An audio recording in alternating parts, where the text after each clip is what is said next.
सहकार radio पर आप सुन रहे हैं कहानियों का कारवां।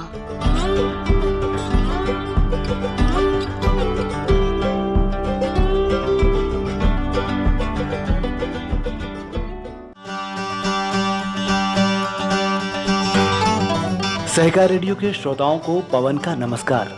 सदियों कहानियों का कारवां में आइए सुनिए सीमा आजाद की कहानी दीप प्रज्वलन। ये कहानी पत्रिका वागार्थ में छप चुकी है और इसे हमने सीमा आजाद की फेसबुक वॉल से संभार दिया है। तो लीजिए सुनिए ये कहानी।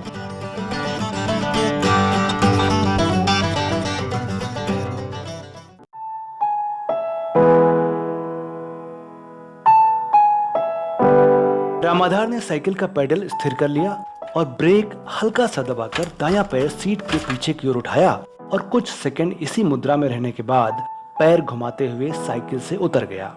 ये सब करते हुए उसकी आंखें उस पामेरियन नस्ल के कुत्ते पर टिकी रही जो अपने पास खड़ी गाय पर लगातार न सिर्फ भौंके जा रहा था बल्कि उस पर झपट भी रहा था। ऐसा करने के कारण कुत्ते की मालकिन को उसके गले के पट्टे से बंधी चेन खींचने में काफी मशक्कत करनी पड़ रही थी। ये कुकुर खेत रखावे खातिर ठीक रही, देसी कुकुरवा तो सरवा मनई की तरह गौवन के माता बनाई ली। साइकिल को ऑफिस के कंपाउंड में जल्दी से खड़ा करके वो कुत्ते को देखने और उसकी मालकिन से उसके बारे में पूछने के लिए फिर से बाहर निकला, लेकिन कुत्ता और उसकी मालकिन तब तक एक कार में सवार हो रहे थे। कार का दरवाजा बंद भी हो गया और वो चल भी पड़ी। रामाधार वापस ऑफिस के अंदर आ गया। आज सबको ऑफिस में जल्दी बुलाया गया था क्योंकि आज से ऑफिस में हिंदी पखवाड़ा शुरू हो रहा है जिसके उद्घाटन के लिए राज्य के संस्कृति मंत्री आ रहे हैं। रामाधार कल से ही बुखार की चपेट में है। वो तो आज ऑफिस आना ही नहीं चाहता था, लेकिन आज के दिन किसी को भी छुट्टी ना करने की सख्त हिदायत दी गई थी। रामाधार को तो खास तौर पर। अरे भाई, इस वक्त वो विभाग का एकमात्र चपरासी जो है वो छुट्टी पर चला जाए तो यहाँ के सभी काम ऐसे ठप हो जाते हैं जैसे वो यहाँ का मालिक हो। हर काम रामाधार के आने तक मुलतवी कर दिए जाते हैं। अगर लोगों का शरीर प्यास बर्दाश्त कर लेता तो लोग शायद पानी पीना भी उसके आने तक मुलतवी कर देते। और आज तो संस्कृति मंत्री ही हिंदी पखवाड़े की शुरुआत करने आ रहे हैं, इसलिए उसे छुट्टी ना करने की हिदायत विशेष तौर पर दी गई थी। उसके बुखार को देखते हुए खुद विभाग के सचिव तिवारी जी ने कल ही बुखार की 3 गोलियां मंगाकर उसे दे दी थी। एक तो अपने सामने ही खिला दी थी, एक सोते समय और एक आज सुबह खाने को कह दिया था। देखो रामाधार, दवा खा लेना और कल ठीक होकर टाइम पर ऑफिस पहुंच जाना। ठीक होने और आने दोनों पर उनका विशेष जोर था, लेकिन रामाधार के लिए तो बुखार कोई समस्या ही नहीं था। उसके दिमाग में घर की बहुत सारी समस्याएं दौड़ गई थी। सोचा था कि बुखार के बहाने घर पर रुककर एक आध समस्या का समाधान तो कर ही लेगा। इसीलिए कल वो तिवारी जी के सामने पेश भी हुआ था, लेकिन ना, कल छुट्टी का तो सवाल ही नहीं उठता है, बल्कि हिंदी पखवाड़े भर छुट्टी की बात भी मत करना, बाद में चाहे तो ले लेना। वो उनके कमरे से भुनभुनाते हुए बाहर निकला था। धान में पानी चलवाई के है, खेत घेरवाई के है, इनके हिंदी पिछवाड़ा लाग है। खेत गिरवाना तो उसके लिए सबसे ज्यादा जरूरी हो गया है, बल्कि रामाधार के पूरे गांव में ये काम अभियान की तरह चल गया है।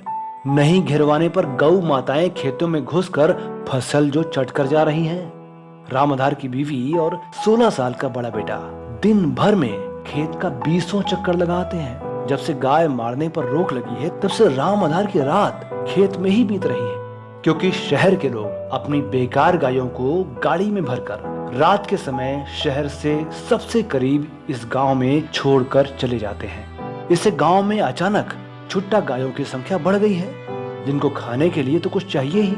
खेत से बढ़िया जगह और क्या होगी। रामाधार के बच्चों की पढ़ाई भी इसी चक्कर में बर्बाद हो रही है। वो खेत रखावें, घर देखें कि स्कूल जाकर किताब में मूड़ी घुसावें। बुखार आ गया तो सोचा इसी बहाने छुट्टी लेकर खेत घिरवा ले तो ये समस्या खत्म हो जाए। 5000 रुपया उधारी भी ले लिया है।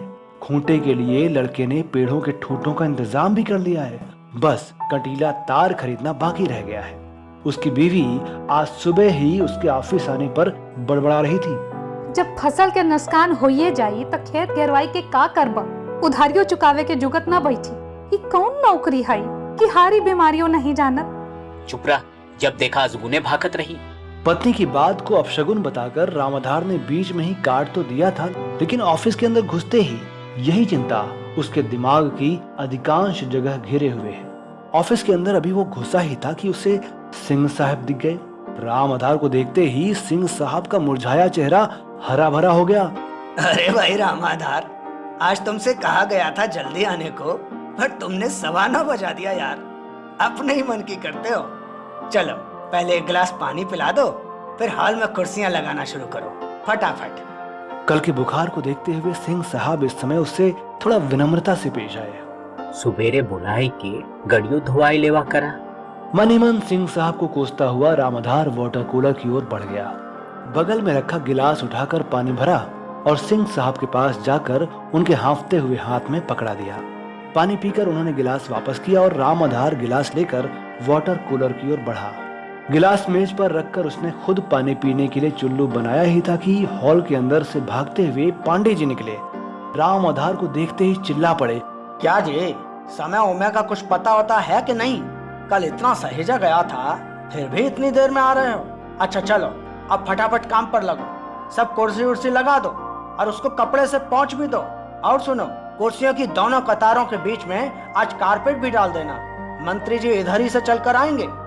इतना सहेज कर वे तेजी से आगे बढ़े, लेकिन मुड़कर फिर पीछे आ गए। इस बीच राम आधार बिना पानी पिए हॉल में घुस चुका था और एक के ऊपर एक चढ़ी कुर्सियों के गुच्छे को अलगाना शुरू कर दिया था। सुनो, कारपेट गंदी होगी तो साफ भी कर देना, ऐसे ही मत बिछा देना। और पहले जरा एक गिलास पानी पिला दो तो। रामाधार फिर से वाटर कूलर की ओर भागा। पानी लेकर हॉल की ओर आया तो पांडे जी गायब थे। उसने इधर उधर देखा, फिर गिलास में मुंह लगाकर सारा पानी खुद पी गया और मन ही मन भुनभुनाया।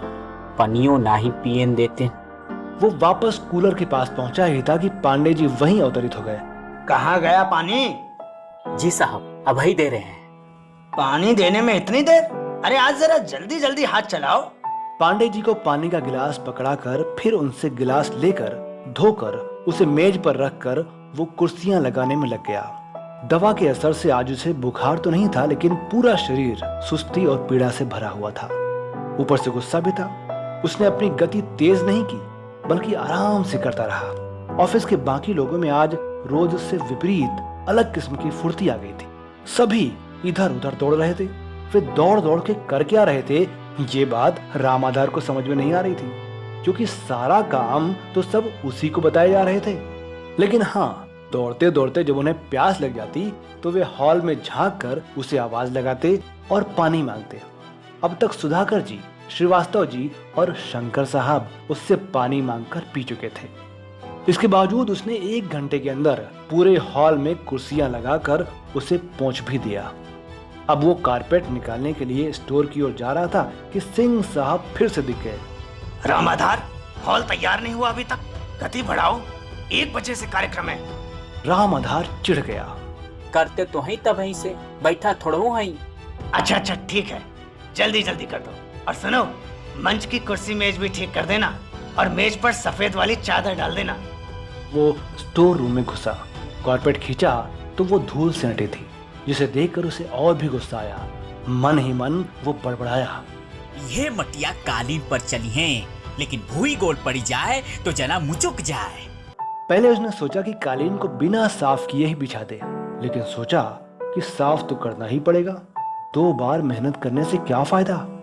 वो पहले कारपेट को खींचकर बाहर के लॉन में ले गया, उसे खोलकर पूरा फैलाया, फिर मुंह पर अपना अंगोछा बांधा और सींक वाली झाड़ू से उसकी धूल साफ की। वापस उसे लपेटा, फिर घसीटते हुए उसे हॉल के अंदर लेकर आया और कुर्सियों की कतारों के बीच में बिछा दिया। ये सब करते हुए वो हांफ गया और सबसे पीछे कुर्सी की ओट में पंखे के नीचे वो पैर फैलाकर बैठ गया। दीवार की टेक लेकर आंखें बंद कर ली। अभी 2 मिनट भी नहीं बीता होगा कि पांडे जी आ पहुंचे। ये क्या रामाधार, तुम यहाँ छिपे सो रहे हो? गजब आदमी हो यार, नौकरी करने आए हो या सोने आए हो? यहाँ मंत्री जी आने वाले हैं, पता है? रामाधार आधा शर्मिंदा होता हुआ और आधा खींचता हुआ उठकर खड़ा हो गया। चुपचाप मंच की ओर जाकर कुर्सियां ठीक करने लगा। इस बार उसने सारा काम थोड़ी तेज गति से किया। मेज पर सफेद चादर भी डाल दिया और बैनर खोलकर उसे अच्छे से बांध दिया। फिर उसे दूर से हटकर देखा कि तिरछा तो नहीं लगा है। इसी समय उसने उसे पढ़ा भी।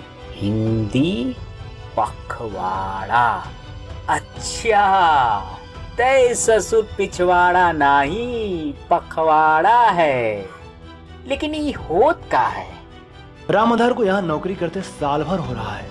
उसके सामने यहाँ होने वाला ये दूसरा कार्यक्रम था। उसे दोनों ही ठीक से समझ में नहीं आए थे और ये वाला तो बिल्कुल भी नहीं। बैनर देखते हुए वो पखवाड़ा शब्द का अर्थ निकाल ही रहा था कि पीछे से ऑफिस के सुप्रीम बॉस तिवारी जी की आवाज आती सुनाई दी। वे ऑफिस के अन्य अफसरों के लश्कर के साथ थे। रामाधार सावधान होकर किनारे हट गया। इसी समय उसका मोबाइल बज उठा। Ramadhar pick up the call.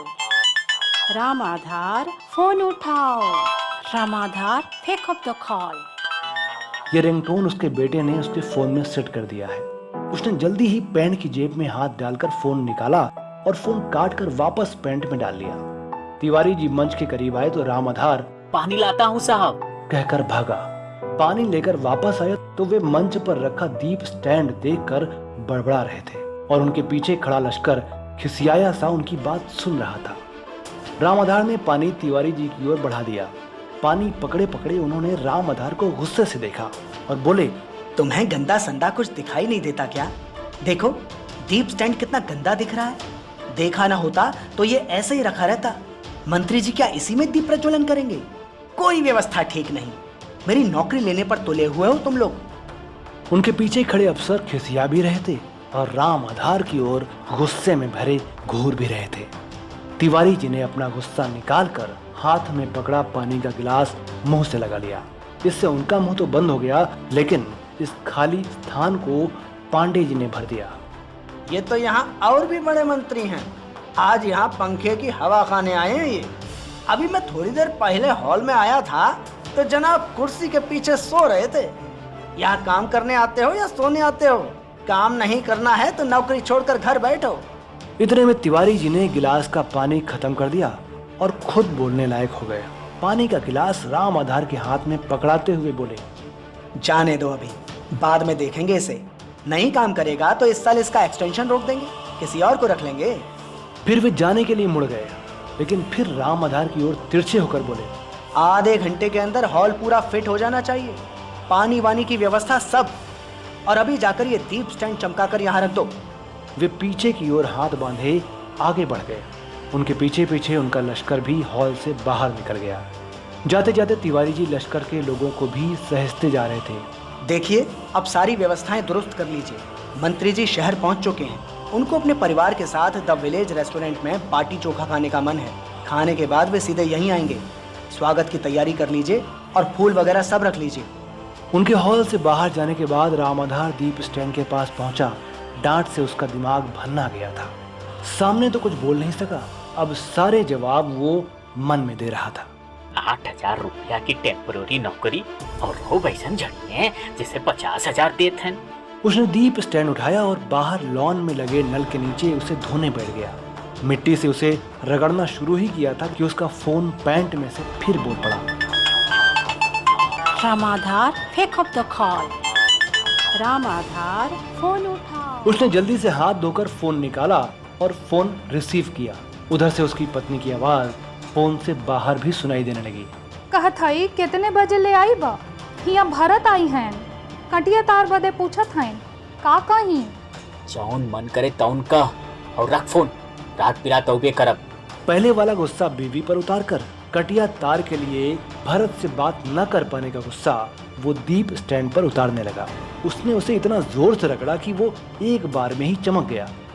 पानी से नहलाकर कपड़े से पोंछकर उसे मंच के सामने रख दिया और उसमें बाती लगाकर देशी घी से भर दिया।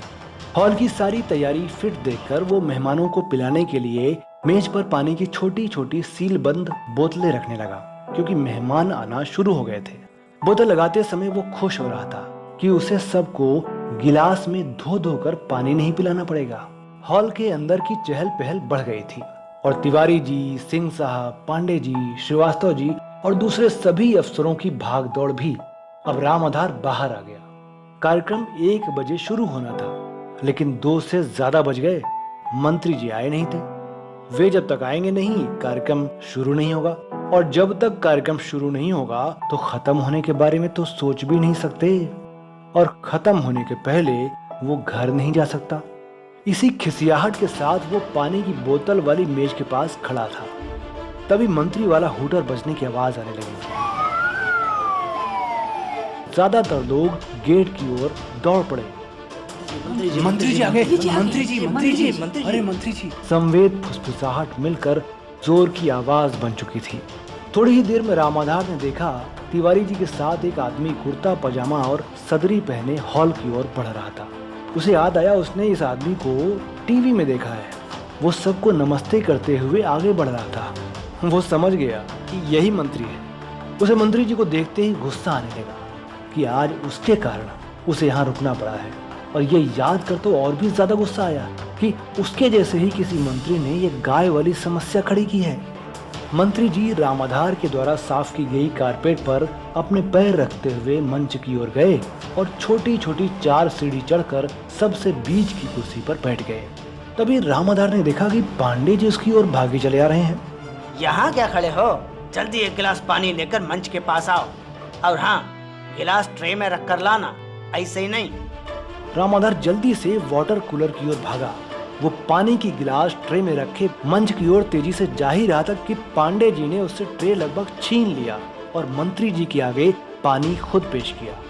मंत्री जी ने गिलास को मुंह से लगाया और 2 घूंट पानी पीकर गिलास वापस पांडे जी के हाथ में मौजूद ट्रे में रख दिया। पांडे जी ने मंच से नीचे उतरकर ट्रे को राम आधार के हाथ में पकड़ा दिया। वो इसे रखने जाने के लिए हॉल से बाहर निकलकर गैलरी में आया ही था कि पीछे से फिर पांडे जी की आवाज आई। अबे उल्लू के पट्टे, दीप प्रज्वलन क्या उंगली से होगा? मोमबत्ती और माचिस कहाँ हैं? इस अचानक हमले से राम आधार हड़बड़ा गया। उसे इतना गुस्सा आया कि मन हुआ हाथ में लिया हुआ ट्रे उठाकर पटक दे, लेकिन उसने खुद को संभाल लिया। बेशक उसका चेहरा लाल हो गया था। वो ट्रे मेज पर लगभग पटकता हुआ सा स्टोर में घुसा। काफी मशक्कत करने के बाद भी उसे मोमबत्ती और माचिस मिल ही नहीं रही थी। उसे खोजते हुए राम आधार के पैंट में रखा मोबाइल फोन फिर बज उठा। राम आधार pick up the call. Ram Aadhaar phone उठाओ। उसने जल्दी से फोन निकाल कर देखा, ये घर से था। उसने फोन काट कर उसे पैंट की जेब में डाल दिया और फिर से मोमबत्ती खोजने में लग गया, लेकिन मोबाइल फिर बज उठा। साथ ही मोमबत्ती माचिस नजर भी आ गई। उसने फोन पैंट से निकाला, उसकी ओर देखा और रिसीव बटन दबाकर गुस्से में दांत पीसकर बोला, मंत्री जी आए न, रख फोन। वो फोन काटने ही वाला था कि उधर से उसकी पत्नी की दोगुने गुस्से से भरी आवाज फोन के बाहर तक निकल आई।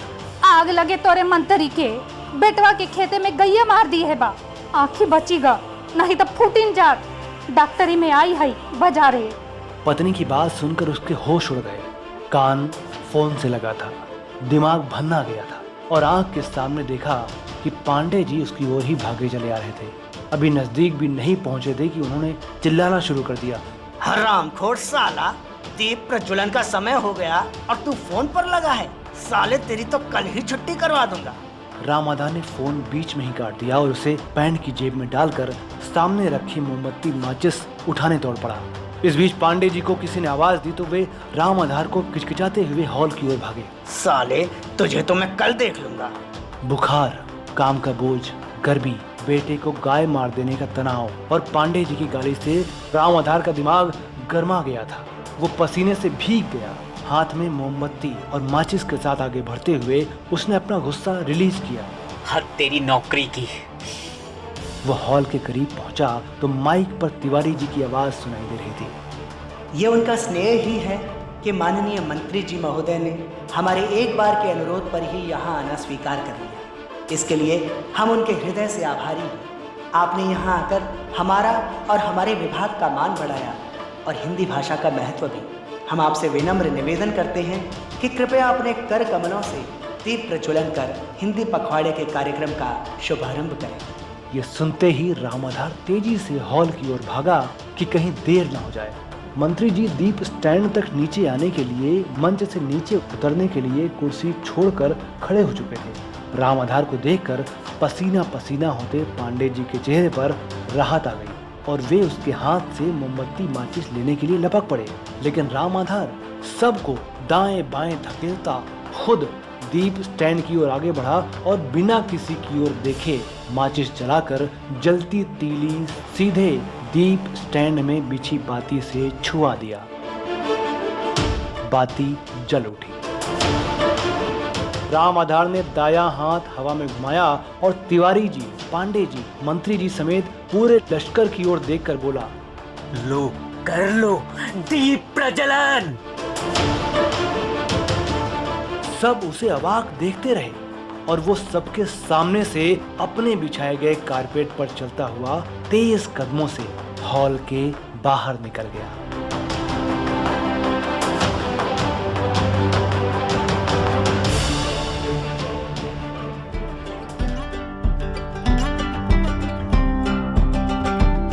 सहकार रेडियो पर आप सुन रहे थे कहानियों का कारवां।